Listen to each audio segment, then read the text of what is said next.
और उसकी धन संपत्तियों को वास्तविक रूप के साथ रखे। 23 बिंदुओं में से 5 बिंदु विप्र कल्याण बोर्ड ने स्वीकृत कर लिए हैं अपने। हम में कोई भी काम 100% एक साथ नहीं कर सकते हैं, 70-80% में चलेंगे, 30% काम हमारे रहेंगे।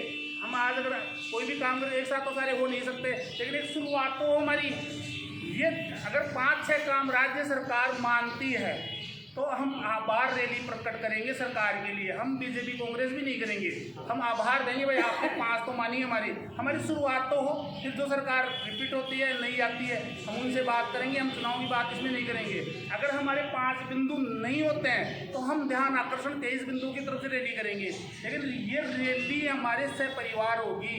हम पुजारी हैं, हमारी अर्धनारीश्वर भी पुजारण है, हमारी अर्धनारीश्वर रूप भी पुजारण है। हमने इसका एक प्रैक्टिकल रूप देखा है। यहाँ 4-5 आदमी बैठे हैं जो उज्जैन गए थे 18 और 19 सितंबर को, वहाँ 5000 आदमियों की एक रैली हुई थी।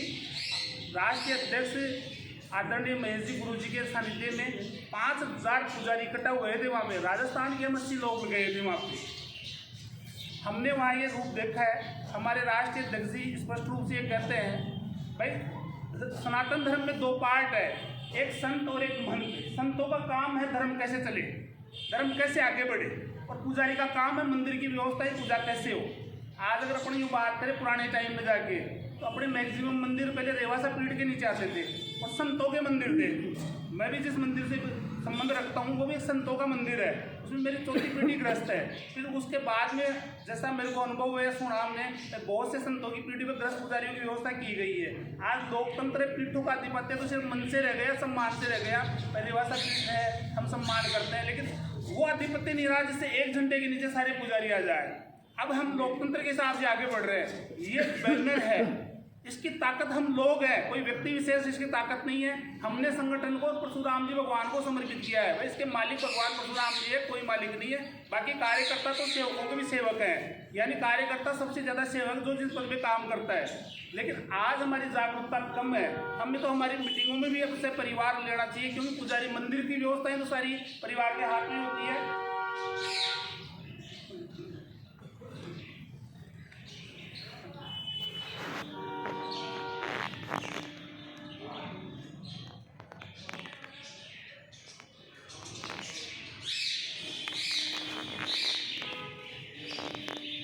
चोमू को ताकत बढ़ाना पड़ेगा। चोमू के जितने भी लोग हैं, अपना प्रधान कार्यालय ये है, ये भी आपके बेहद नज़दीक है, यहाँ से 20 मिनट की दूरी पे ही है। जब राजस्थान का पूरा प्रधान कार्यालय है और चोमू उसका फायदा ही ले तो बात सही नहीं लगी ना। चोमू यहाँ से 20 मिनट की, जब 20-25 मिनट की दूरी पे है, चोमू कोई फायदा नहीं मिले। अब रही बात 2 चीज़ें आती है, 2 चीज़ें मैं बता दूँ आपको। एक तो भाई पुजारी भाई का पुजारी भाई से विवाद या पुजारी भाई का ब्राह्मण से विवाद, यहाँ संगठन आपकी ज़्यादा मदद नहीं करेगा। अगर पुजारी में विवाद हो तो संगठन किसी का भी पक्ष नहीं लेगा। पुजारी और ब्राह्मण में विवाद हो, क्योंकि हमारा मूल आधार ब्राह्मण है। हमारी मांगे भी आप देखना कि ब्राह्मण संगठन क्यों उठाते हैं, वो भी अलग थोड़ी है, नाखून और उंगलियाँ अलग थोड़ी हो सकती है। इसलिए ब्राह्मण और पुजारी का भी हो तो वहाँ भी हम ज़्यादा मदद नहीं कर पाएंगे। लेकिन ब्राह्मण पुजारी बनाम अन्य हो तो हम आप हमारे पास कागज लाओ, आपको पूरी मदद करेंगे। क्या मदद कर सकते हैं पहले आप लिख के दो, भाई यही मदद चाहिए, इस प्रकार चाहिए, डेटा बना के दो। हम 5 आदमी को बिठाएंगे, भाई इसमें क्या निकल सकता है रास्ता, क्या निकल सकता है। फिर वकीलों से भी राय लेंगे अगर आवश्यकता हुई तो। लेकिन पुजारी में हमने ये प्रोसीजर रखा है, अगर भाइयों का मामला है तो समाज के लोग बैठ के करें, ब्राह्मण समाज के लोग बैठ के करें, प्रतिष्ठित लोग करें। अगर लास्ट में नहीं बैठता है तो हमने एक सहायता समिति बना रखी है, उसमें आप मामला दे सकते हो। हमारे जो आदमियों की 5 की समझ में आएगी वो रास्ता आपको बता देंगे। कोई आधिपत्य नहीं है, 5 में परमेश्वर होता है, परमेश्वर ही न्याय करते हैं, कोर्टों में भी न्याय होता भी नहीं है। आज अपन लाखों मुकदमे देखते हैं, कोर्ट में कभी न्याय होता भी नहीं। मानना नहीं मानना उन पुजारियों के हाथ की बात है।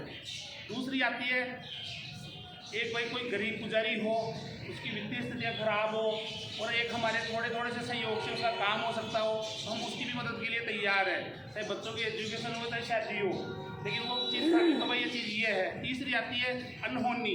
अनहोनी में हम हमेशा पुजारी के साथ है, लेकिन पुजारी भी इस मामले में होना चाहिए कि कई बार हमने ये देखा है कि अनहोनियाँ होती है जब तक तो लोग समझ ही नहीं रहे, अनहोनी का इंतजार कर रहे हैं। यानी आग लगने का इंतजार कर रहे हैं, कुआं खोदने की चिंता किसी को भी नहीं है। और फिर वो मामला होता है उल्टा। अभी जैसे हमने गिरिराज प्रसाद जी शर्मा आदरणीय पुजारी मूल्यपुरा वाले, वो एक ट्रस्ट का मंदिर था।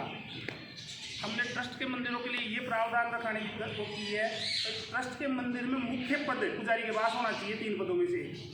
ये गवर्नमेंट सर्कुलर पास करे, विप्र बोर्ड से ये चीज़ हमने पारित करा दी। अपने मंदिर एन्युटी वाले हैं या जागीर वाले हैं, उनमें तो वंशानुगत काम है। ट्रस्ट वालों की समस्या यही है हमारी को, ये क्योंकि अजमेर की सेम कांड हुआ है, वो भी ट्रस्ट का ही मंदिर था। और ट्रस्ट आजकल व्यावसायिक संस्थान टाइप हो गए कई जगह। तो मतलब अगर आप जयपुर में जाके अगर गहनता से अवलोकन करोगे ना, तो मंदिर की दुकानों की तरह हो गई। बड़े सा ज़्यादा जाके रखते हैं, खूब चढ़ावा भी आता है, लाखों का लेन देन होता है मंदिर में। पुजारी को 5-10 हज़ार मिलता है, पुजारी को ज़्यादा कर दो रवाना हो यहाँ से 3000। हाँ ऊपर बर्थडे बनता है।